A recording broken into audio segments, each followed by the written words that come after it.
चलिए question number 1 से start करते हैं। आशा करते हैं कि आप लोग की तैयारी अच्छी चल रही होगी और आप लोग जो हमारे प्रैक्टिस सेट से आपका क्वेश्चन का जो लेवल है, क्वेश्चन का स्टोर हो वो ज़्यादा हो रहा होगा। आप नहीं प्रतिदिन देखते रहे और आपके एग्जाम अब तुरंत ही होने वाले हैं, इसलिए आप प्रतिदिन प्रैक्टिस करते रहें। क्वेश्चन नंबर 1, भारतनाट्यम का आरंभ किस राज्य में हुआ? भारतनाट्यम ये शास्त्रीय नृत्य है, इसका उद्गम कहाँ पूछा जा रहा है? देखिए इसका जो आंसर होगा ऑप्शन नंबर डी, तमिलनाडु में इसका उद्गम माना जाता है। ठीक, इसका उद्गम तमिलनाडु में होगा। अगला क्वेश्चन है, संयुक्त राज्य अमेरिका के केंद्रीय विधानमंडल को क्या कहते हैं? जो केंद्रीय जो सेंट्रल उसका विधानमंडल है उसे क्या कहा जाता है? इसका जो आंसर होगा उसे कांग्रेस कहा जाता है। जो केंद्रीय विधानमंडल जहाँ से जैसे यहाँ पे हम लोग सांसद कहते हैं, उसी तरह वहाँ पे जो केंद्रीय विधानमंडल है उसे कांग्रेस कहा जाता है। आगे क्वेश्चन देखेंगे, क्वेश्चन नंबर 33। क्वेश्चन पूछा जा रहा है कि मुस्लिम लीग की स्थापना कब हुई थी? ऐसा क्वेश्चन हम लोग पहले भी देख देंगे। इसका जो आंसर होगा वो 1906 होगा। देखिए ये भी याद करें, 30 दिसंबर 1906 को कहाँ हुआ था? ये भी याद करिए, ढाका में हुआ था। ढाका जो बांग्लादेश की राजधानी है, ढाका में। और किसने किया था ये भी याद रखेंगे, उनका नाम था नवाब सलीम उल्लाह खान।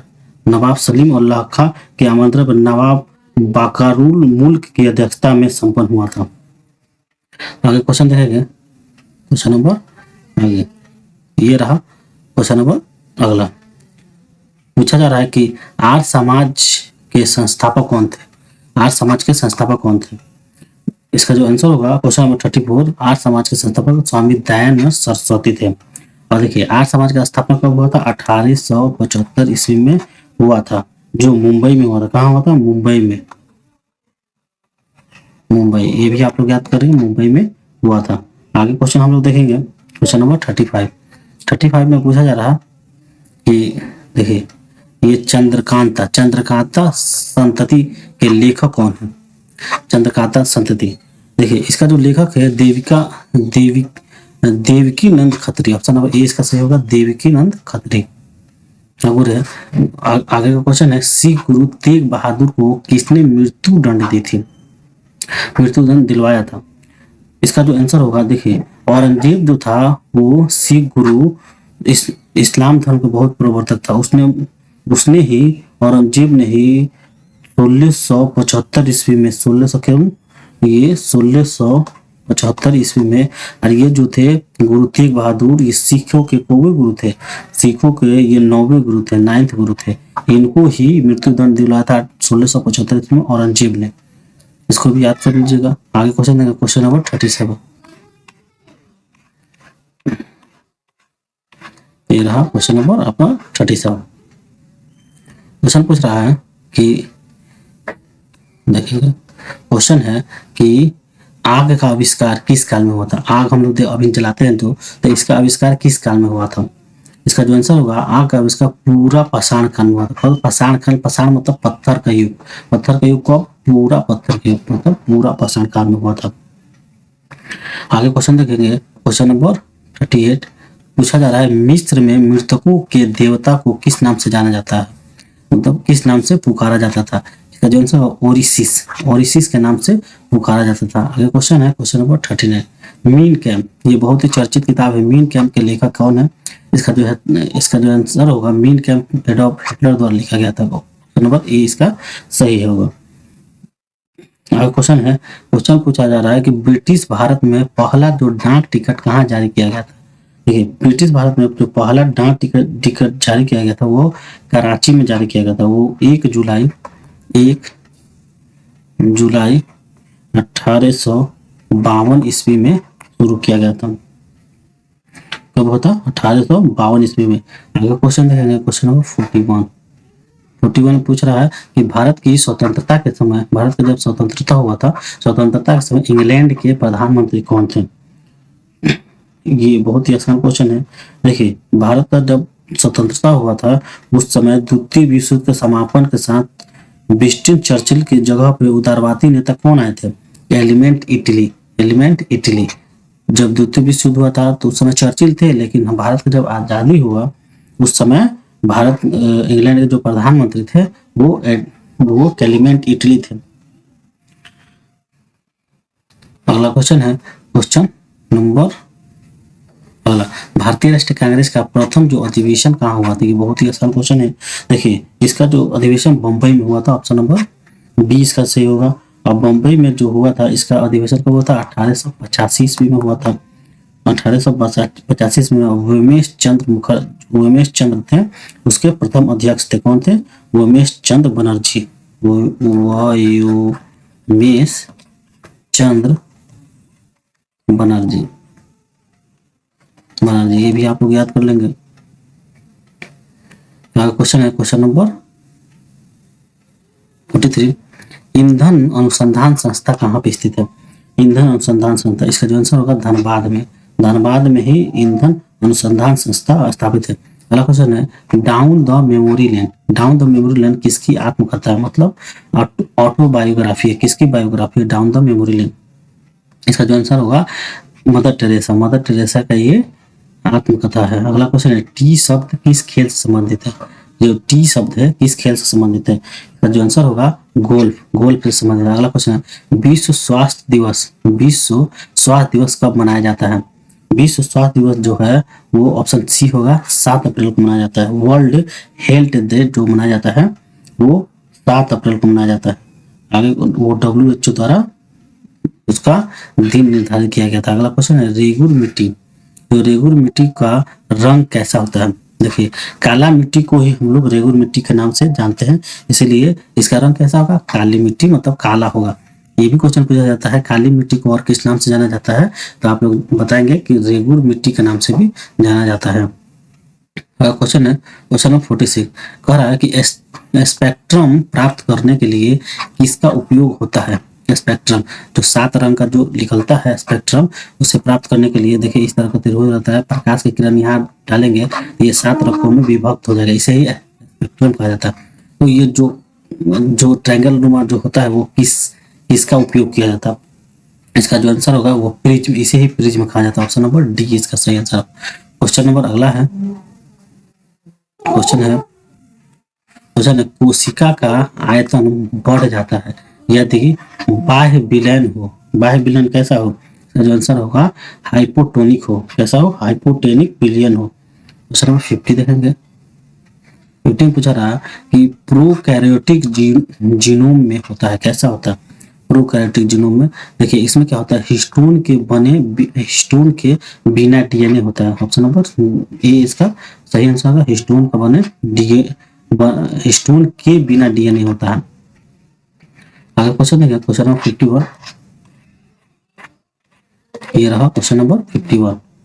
चलिए निम्नलिखित में से पूछा जा रहा है कि निम्नलिखित में से मानव का उद्भव स्थान कहाँ है? ये भी आप लोग को पहले क्वेश्चन हम लोग एक बार देख चुके हैं। देखिए जो मानव का उद्गम स्थल अफ्रीका को माना जाता है। अगला क्वेश्चन निम्नलिखित में से सही रासायनिक सूत्र है। जो रासायनिक सूत्र इसमें से कौन सही है? तो जो आंसर होगा ऑप्शन नंबर सी MgCl2। अगला क्वेश्चन है क्वेश्चन कर रहा है रिक्तिका जो व्हीकल कहा जाता है, रिक्तिका के घेरने वाली झिल्ली कहलाती है, क्या कहलाती है? इसका जो आंसर होगा टोनोप्लास्ट। रिक्तिका को घेरने वाली जो झिल्ली होती है वो टोनोप्लास्ट कहलाती है। टोनोप्लास्ट। अगला क्वेश्चन है सल्फ्यूरस अम्ल। जो सल्फ्यूरस अम्ल होता है का रासायनिक सूत्र क्या है? सल्फ्यूरस अम्ल का जो रासायनिक सूत्र है H2SO3 होता है। H2SO3 होता है। निम्नलिखित में से कौन सा जड़े श्वसन जड़े हैं? निम्नलिखित में से कौन सा जो जड़े हैं श्वसन जड़े हैं? ऑप्शन नंबर क्वेश्चन नंबर 55 का ऑप्शन नंबर डी है। Option number D pneumatophores. अगला क्वेश्चन है क्वेश्चन नंबर 55, चिपको आंदोलन का मुख्य उद्देश्य क्या था? चिपको आंदोलन का जो मुख्य उद्देश्य देखिए ये चिपको आंदोलन जो हुआ था 1973 में हुआ था। कब हुआ था? 1973 ईस्वी में उत्तर भारत में हुआ था।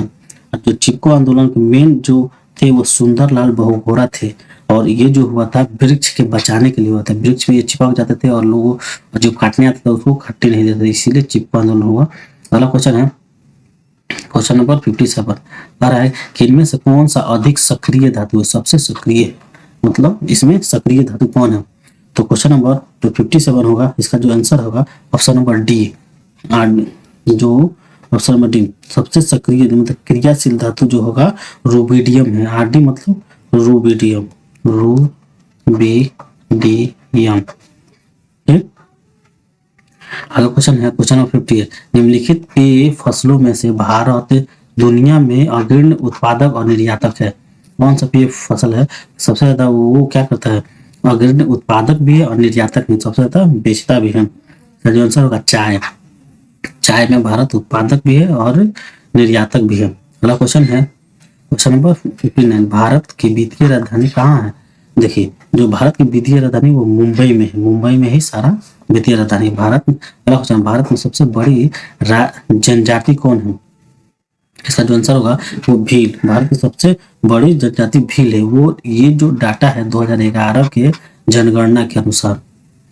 अगला क्वेश्चन है, क्वेश्चन नंबर 61, पूछा जा रहा है कि भोपाल त्रासदी में किस गैस का रिसाव हुआ था। जो भोपाल गैस त्रासदी हुआ था उसमें मिथाइल आइसोसाइनेट गैस का रिसाव हुआ था। किसका, मिथाइल आइसोसाइनेट। अगला क्वेश्चन है, समुद्री मार्ग से विश्व का परिभ्रमण सबसे पहले किसने किया था।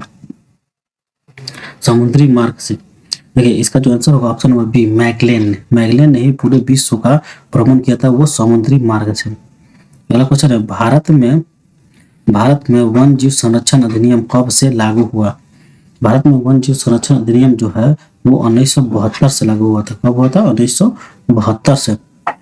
क्वेश्चन है, जयप्रकाश नारायण अंतर्राष्ट्रीय हवाई अड्डा बिहार के किस शहर में। देखिए, अंतर्राष्ट्रीय हवाई अड्डा बिहार के किस शहर में है, देखिए गया में भी है। लेकिन ये जो जयप्रकाश नारायण अंतर्राष्ट्रीय हवाई अड्डा जो है वो पटना में है। पटना का जो अंतर्राष्ट्रीय हवाई अड्डा है उसे जयप्रकाश नारायण अंतर्राष्ट्रीय हवाई अड्डा के नाम से जाना जाता है। क्वेश्चन नंबर 65 में पूछा जा रहा है कि विविध खेती डैश है। जो विविध खेती है, देखिए खेती का प्रकार है। ऑप्शन नंबर 65 का आंसर नंबर, जो ऑप्शन नंबर फर्स्ट है इसका विविध खेती डैश है। इसका जो आंसर होगा खेती का प्रकार है। खेती का क्या है, प्रकार है। अगला क्वेश्चन है, क्वेश्चन नंबर 66 में पूछा जा रहा है, भारत में पहला जल विद्युत संयंत्र कहाँ लगाया गया था।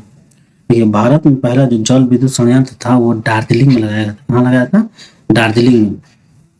दार्जिलिंग में ही ये भी लगाया गया था, 1897 ईस्वी में लगाया गया था। अगला क्वेश्चन है कि भाखड़ा नागर परियोजना, जो भाखड़ा नागर जल विद्युत भाखड़ा नागर जो परियोजना है किस नदी पर स्थित है। किस नदी पर, देखिए ये जो है सतलज नदी पर स्थित है। सतलज नदी पे है। ये जो है परियोजना ये पंजाब, हरियाणा, हिमाचल प्रदेश और राजस्थान में लाभान्वित होता है। ये सब राज्य इससे लाभान्वित होता है। देखिए, मापनी क्या है। अगला क्वेश्चन है, मापनी। मापनी जो है एक प्रकार का अनुपात है। क्या है, अनुपात है। 68 का आंसर होगा अनुपात है। अगला क्वेश्चन है 69 में पूछा जा रहा है कि बिहार में राज्यपाल विधान परिषद के कितने सदस्य मनोनीत करता है। कितने सदस्य मनोनीत करता है। इसका जो आंसर होगा 1/6 भाग मनोनीत। क्वेश्चन, पंचायती राज का वर्णन संविधान के किस अनुच्छेद में किया गया है। किस अनुच्छेद में किया गया है। देखिए, ये बहुत ही आसान क्वेश्चन है। देखिए, पंचायती राज का जो वर्णन हुआ है ऑप्शन नंबर इसका ए होगा, अनुच्छेद 40 में किया गया। किस में किया गया, क्वेश्चन नंबर 70 इसका अनुच्छेद 40 में किया गया। ऑप्शन नंबर ए इसका सही आंसर होगा।